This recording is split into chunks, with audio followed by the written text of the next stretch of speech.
Hello and welcome to our tutorial on how to make money online with Shopify Dropshipping. In this video, we will be discussing the steps you can take to set up your own successful dropshipping business using Shopify. Dropshipping is a retail fulfillment method where a store doesn't keep the products it sells in stock. Instead, when a store sells a product, it purchases the item from a third party and has it shipped directly to the customer. Step 1. Choose a niche. Step 2. Set up your Shopify store. Step 3. Find a supplier.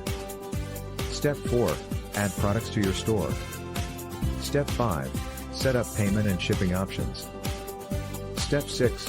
Promote your store. The final step in setting up your dropshipping business is to promote your store and start making sales.